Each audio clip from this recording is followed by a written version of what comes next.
However, what is actually the challenge now we are saying is that the idea of double taxing an individual who is sending more than 100 cedis is a challenge to everybody. There's no money in the system. In the olden days, parents would say, my son, my daughter, I want you to be a lawyer. Hello and welcome to another exciting episode of Broad Daylight with me, Priscilla Moore. Today on Broad Daylight, my guest is the CEO and President of African Technology Partners Limited in a person of Mr. Karel de Heer. Oh, it's a nice name, goodness. So today we'll be talking about how to get to know your purpose as an individual and how you'll be able to nurture it to bring the best out of yourself. Thank you so much, sir. You're welcome to our studios. Thank you for the invitation as well. You're looking amazing. Thank you. All right, sir. Please, before we delve into today's conversation, we are all battling with the issue of our controversial E Levy.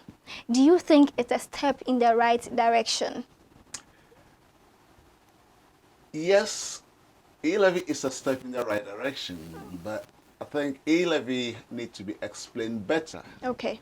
And the whole discussion needs to be revisited in order for it to either pass, be accepted, or rejected.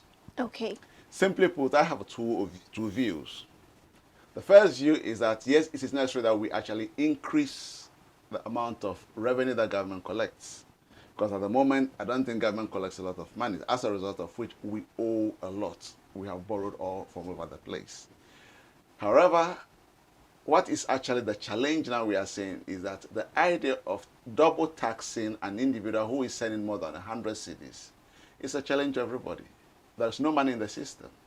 So if a trader goes and then sells something for 150 cedis, and they need to actually send that money to a supplier in the rural area for them to send foodstuff to them, they are going to be paying 1.75 of what they call it a surcharge. And the other side as well, another 1.75 needs to be paid. And that is too much money that is going from that one person. In the end, they don't have 150 cedis to go and buy what they want to buy. So I think that conversation needs to be revisited. For you to revisit that, my idea is that increase the level at which the tax becomes applicable. So instead of you charging somebody from 100 cedis upwards, make it 5,000. Okay. To anybody sending more than 5,000, you pay something on that. And I think everybody will actually accept that. Secondly, reduce the amount of the percentage that the government wants to collect. So instead of 1.75, go for 1%. And I think, again, we can live with that, understanding that government needs to raise revenue somewhere. Okay. This is my view on E Levy. Would it be accepted? Can we make a headway? It's still to be seen. Interesting. We need to see what will happen. Yeah. So it's still in the hands of those in authority? Yes, it's still not only the ones in authority, but okay. also in the hands of the general public, because the general public needs to give it the backing it needs. Otherwise, you see that the moment it is forced on them, people will no longer be using mobile money. They will rather go to, for instance, somebody was telling me that I'd rather go to the lorry station, give an envelope to the driver, and somebody will meet the driver at the other end and then give the money to the person. Which also increase robbery. Exactly. So each of them comes with a challenge. But I think if it's going to be E Levy, let's have the conversation properly. Let's agree that it can be done better than what is being proposed now. Interesting. It can indeed be done better than what they are actually proposing. Now let's delve into the conversation for today. Okay. All right, so what is your definition for a purpose-driven individual? A purpose-driven individual is an individual that is, number one, guided in life about what they want to accomplish, what they want their life to reflect, and how they go about actually accomplishing that. Okay. That's simple what it is. Interesting. So what constitutes a purpose-driven life? Your definition, your goals in life in the first place. What do you represent? What do you want to accomplish? How do you want to go about it? So for instance, an individual may say that I want to be a footballer, I want to be an actor, I want to be a newscaster. What is required? The first stage, in your case, for instance, would be that you need to actually be educated. You need to be educated in that area. You need to read a lot about that area. You need to have a mentor that actually has experience to share with you in that area. So you learn how to go about it doing that very well. Then you need to set yourself goals in the course of it. Somebody may say that my example of a presenter that I want to actually be mentored by or be like is Christiana Mampo of CNN.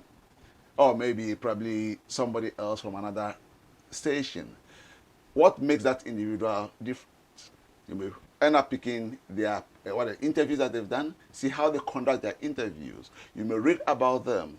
Then you read about the general topic of maybe media lifestyle. And those what are just fine. I want to be like this person, but I want to go beyond and be this. Distinguishing yourself from them. But in the course of doing that, you have actually set a clear goal that, let's say maybe in 1 year, I want to actually acquire the level of education that will actually set me on the path. In 3 years' time, I want to be working for an institution, not necessarily a named one. Some individuals who are really purpose-driven can say that I want to work for this company, and that is what they'll focus on, and they'll do everything to get into that company. On the whole, sometimes you may not, but you just have to get to where an environment that will actually create that space for you, a launching pad is what we call it, that will take you to what you want to accomplish. And once you have done that, you define what you want to do at every stage. If you're able to stick to it, great. It's like what do you call it, New Year resolution that a lot of people make. Okay. Some make it, and then they start very well, and then they fall flat on their face. Others make it, and irrespective of the challenges, which you will have in a purpose-driven life, challenges will come, but you are focused on overcoming the challenges so that you will actually be able to succeed with your goal. Interesting. So can an environment or one's environment champion how the person behaves towards a particular goal? Yes and no. Okay. Yes, it can. For instance, let's take an individual who is from a well-to-do background. Okay. And I don't know, we don't see much of it these days, but in the olden days, parents would say, my son, my daughter, I want you to be a lawyer. I want you to be maybe an accountant. And they will do everything to support you to get into that area. You to have, your mindset have been actually very much positioned to actually think that I am going to become a lawyer. So you focus on that. The environment has provided support.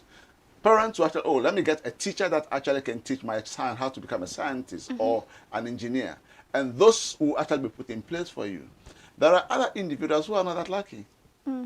All you know is that you come from even a less fortunate society, and environment works against you. You don't have the means to do it. But you are personally driven that this is what I'm going to become. So you actually apply yourself. You drive yourself. You go against every obstacle. You look for opportunities that will get you into that place. You learn the value of networking. Wow. And that takes you to that. Even though the environment may be fighting against you, the same environment will be opening doors for you. Wow. It depends on how determined and how focused you are. Okay, so somebody coming from maybe a deprived community, somebody who is having all the things around him or her not working. How does the person get that confidence to be able to approach somebody like you to maybe mentor him or her? Because it looks like the community or the country we find ourselves, people don't want others to become more than them, so they refuse to mentor people. So what advice would you give to such a person? When it comes to mentoring, you have in the first place to find an individual that's approachable.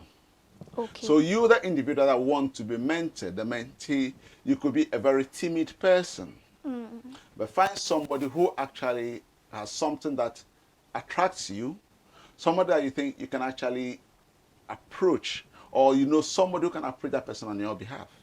Okay. Yes, you mentioned that we live in a society where sometimes people don't want another person to actually be better than them. There's something that I thought of some time ago that I was going to do, and maybe I may do it one day, the helping hand. The helping hand is purely just to actually make sure that you pick in a year, you pick about 100 less fortunate people from schools, from the street, whatever it is. Give them a chance at something that they are good at. Get a group of people to mentor them. A mentor is somebody who knows and understands that they have something that they need to pass or pass on to another person. You impart knowledge out of love. You impart knowledge out of kindness. You impart knowledge because you are, or you impart talent because you know that there is something that somebody else can do better than you. You have learned up to a certain level, but you're not going to live forever. That legacy must live on. So somebody needs to be trained who can actually, we find that the same thing in a work environments. But sometimes somebody will come in, they may come in probably even as a messenger. But you can see that they have got certain talents, certain abilities, and you want to nurture that.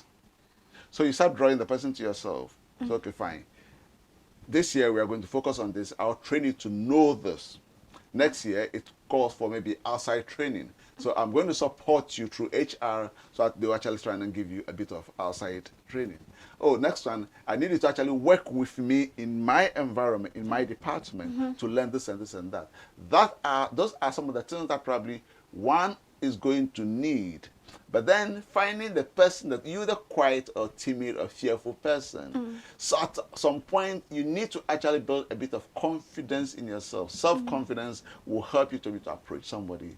The lack of self-confidence, you may think of all the great ideas. You may dream of everything, but you will not be able to approach the person who can help you. For all you know, that individual is just waiting with hands outstretched. Come take my hand, let me teach you, let me take you to the next stage. So again, it comes down to you yourself as well. When you show that interest and you approach a person, they may be willing to help. So how do you build that particular confidence you are talking about? What constitutes that? Confidence is looking within yourself. What am I strong at? What am I good at? And what, honestly, am I weak at? The weakness, some people's weakness become their strength.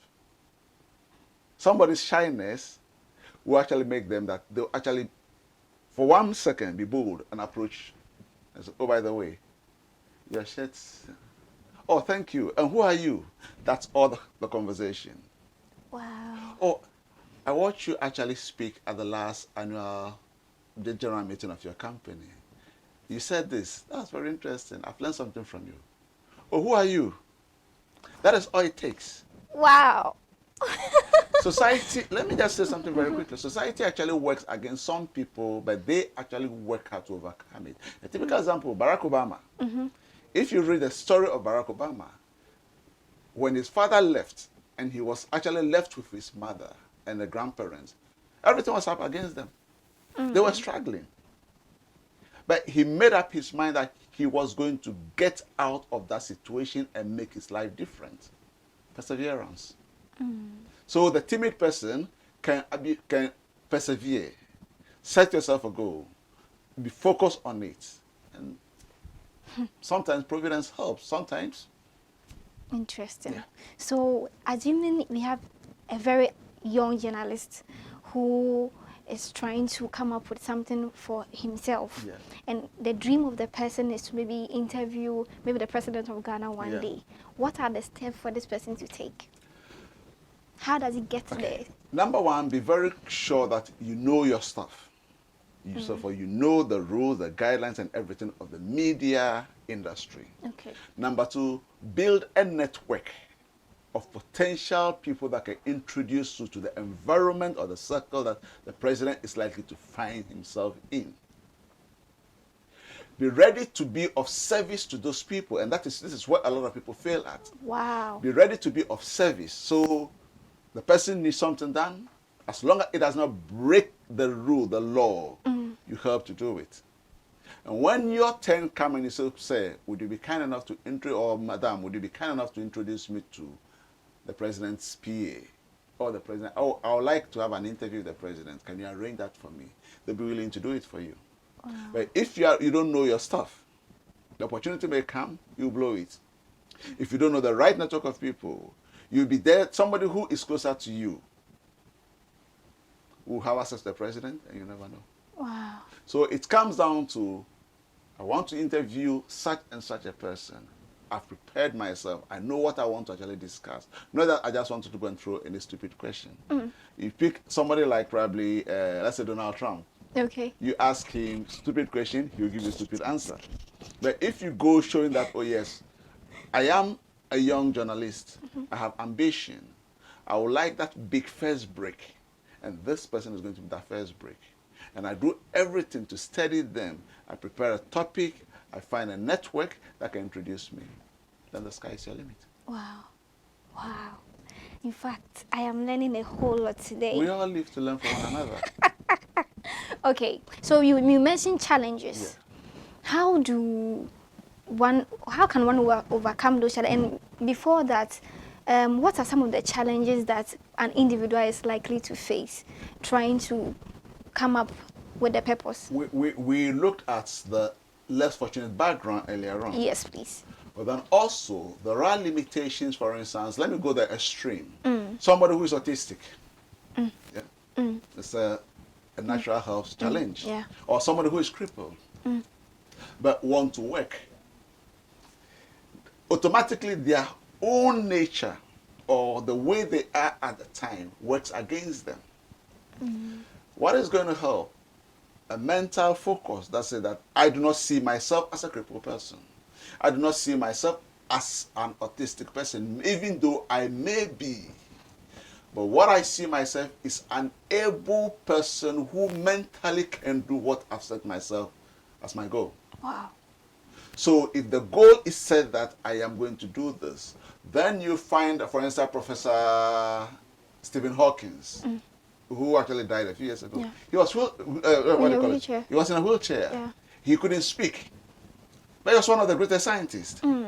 So he looked beyond the state in which the physical state that you and I will look at him at. But his mental focus was on, I know I can do this. Wow. And that is what it takes. That you have to actually say that, okay, yes, I know I may have limitations. Some of those limitations, for instance, can be financial. I don't have anybody to help me. But I want to travel abroad and then go to Harvard University. So what are some of the things that are going to enable me to go to Harvard? I need to actually get a certain level of grade. I need to find a scholarship or somebody who is prepared to have faith in me to invest in me to go. Once you understand that foundation and you put those structures in place, very often it's not very difficult. You have people that probably have a very good grades in our community or society at the moment, but they cannot go anywhere because they have not actually set themselves those priorities. Their purpose in life is to do something, but the steps to actually accomplish those purposes, they are not prepared for it. They haven't got it in place. And nobody and nothing is guiding them in that direction. We all need guide. It doesn't matter who you are. Even our elders need guides. So our parents have had people who have guided them in the oh, do it this way, it will help you. Do it that way. Oh, where you are going with this particular one is not going to be to your advantage. Stay clear of that. Come back to the middle or do this. We all need it. And when you have had that, then you have to just, okay, fine, I'm back on the right road, I can see. And every time, let's say for instance, we take a year, and I'm going to come back to a young presenter. The young presenter will set goals. That's every quarter, this is what I want to accomplish. In a year, I want to come back and review myself twice. So every 6 months, I have to review my performance against the target I've set myself. That is a focus. It's a focus and a purpose-driven life that you know exactly what you are doing and where you are going. So you come back to look at what are the mistakes I've made or what have I overlooked. You let a mentor, where you have a mentor, that's fine. By the way, can we do a review? How am I doing? Okay. A good mentor will give you an honest assessment. And with that, you will actually come back and say, okay, these are places that I need to improve myself.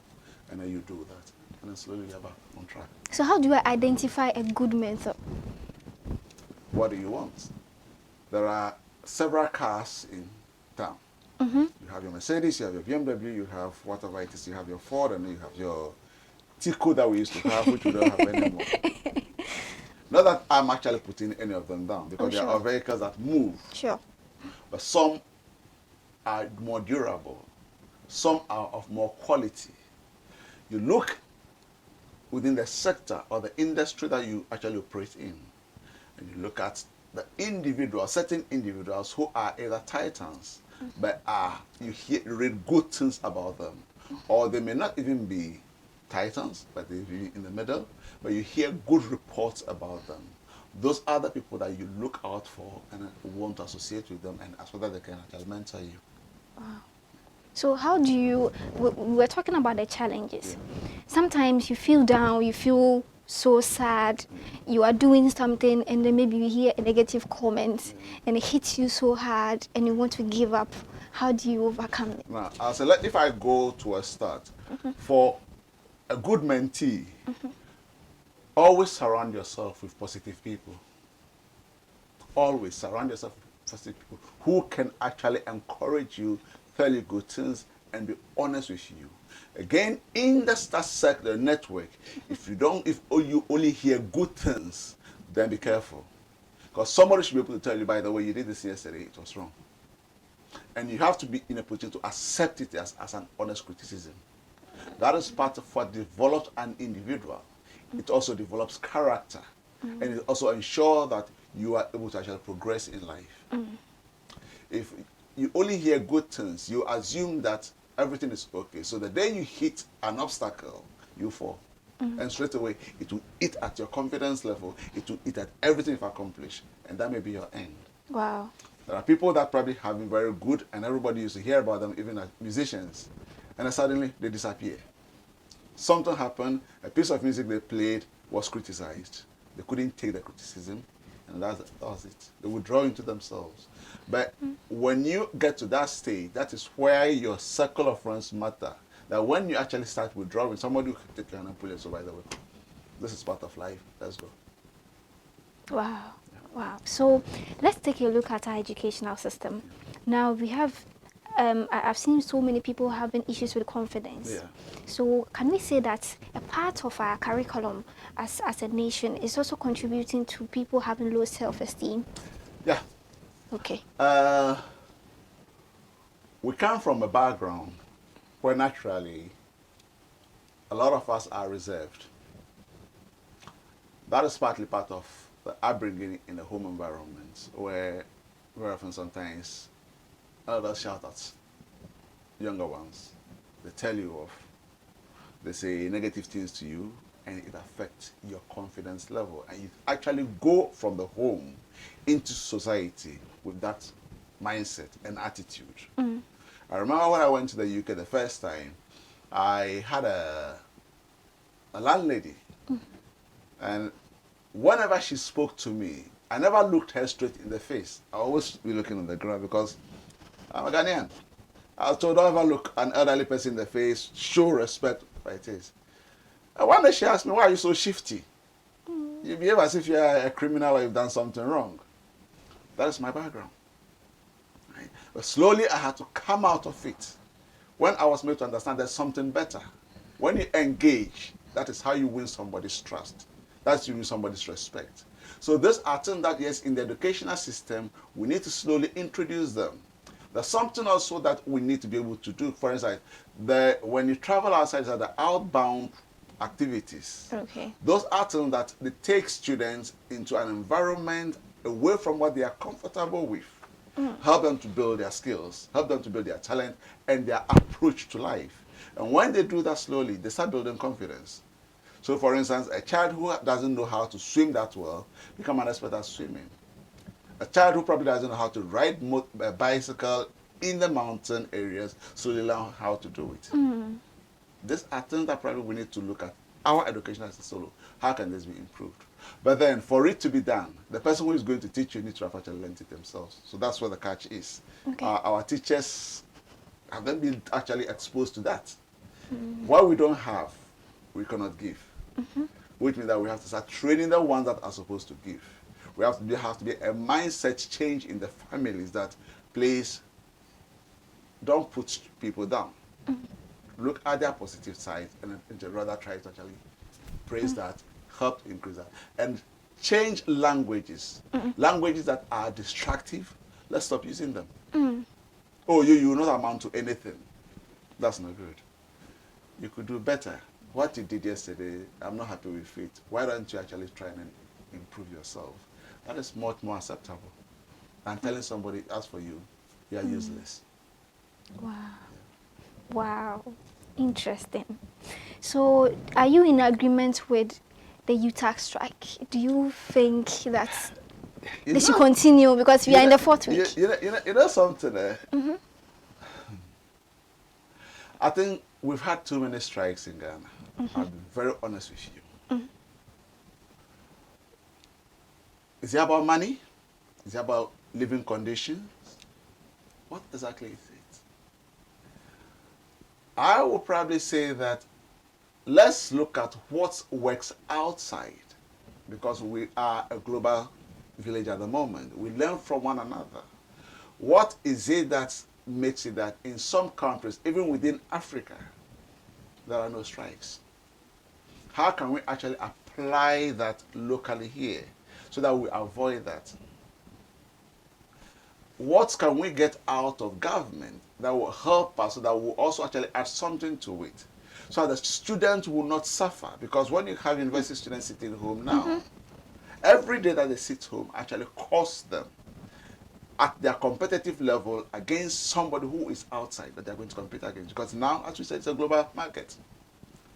The person that you're going to compete against sometimes may be a 16-year-old child, and you are a 23-year-old, but because they have been able to actually maintain themselves in school at all times with no lectures going on in a strike, they will gain more knowledge than you.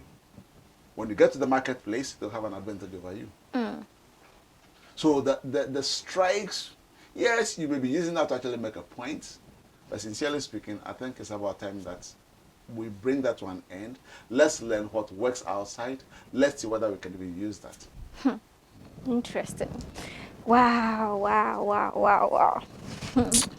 I've really learned a whole lot today. We are here to learn from one another. Wow. We learn from one another. What would be advice to a young person home and is so down and doesn't know who to approach, doesn't know what to do in terms of coming out or bringing the best out of himself or herself, a young person, maybe a SHS?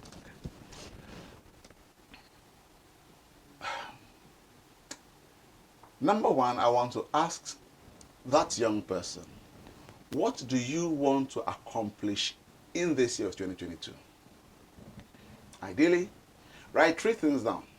Take a piece of paper, write 3 things that you think you want to accomplish. Look at yourself and honestly list 5 strengths that you have. 5 things that you are very good at. Write them down. Write 5 things that you are very weak at. They are not good at. Then ask yourself, how can I improve on those 5 that I'm not so strong at to get a 7 of the positive things? Because we are all supposed to have a weakness somewhere. So leave the 3 for you to work on later.